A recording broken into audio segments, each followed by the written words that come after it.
Peer-to-peer payment platforms are everywhere. As I've talked to hundreds of organizations and places of worship, I'm seeing a trend where many of them have Cash App or PayPal or Venmo or any of these peer-to-peer payment platforms as options for giving. You probably have one of those on your phone right now. I have 3 things that I've heard that I want to share that may expose or at least help you understand some challenges you may face when using one of these platforms for donations. But you want to stick around because I think the 3rd thing that I'm going to share is going to be something that is a hidden obstacle that you may trip over. Simply put, the name implies the challenge. They're peer-to-peer. They were designed to move money from one individual to another individual. The impact is that they lack many of the features you would need to handle accounting or even member donation tracking. They don't have integration with most church management systems. That means your team will have to manually transcribe those donations into the church management system or even into your accounting systems. Even though these tools are designed for individuals, they seem to also fail when it comes to support.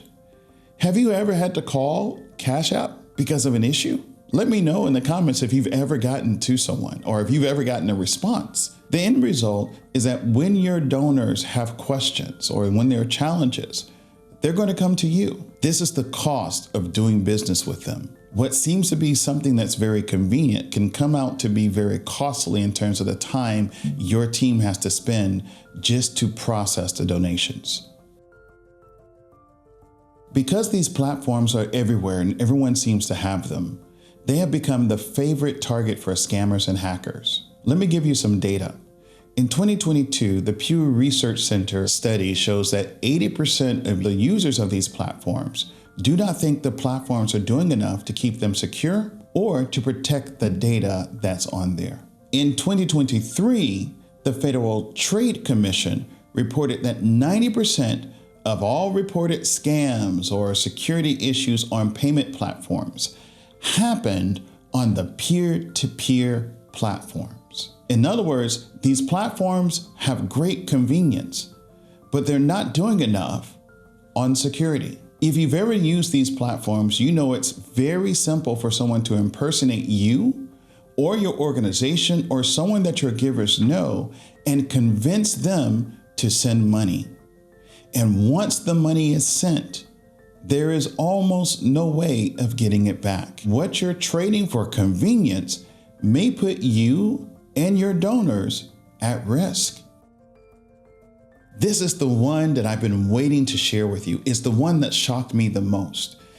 It's so easy on these platforms to commit a policy violation. If you are mistakenly using the peer-to-peer platform, you can expect to get an email or a letter notifying you of your violation of their policy and a demand that you switch to an organization account. What most organizations don't realize is that these peer-to-peer platforms have cousins that are meant for organizations.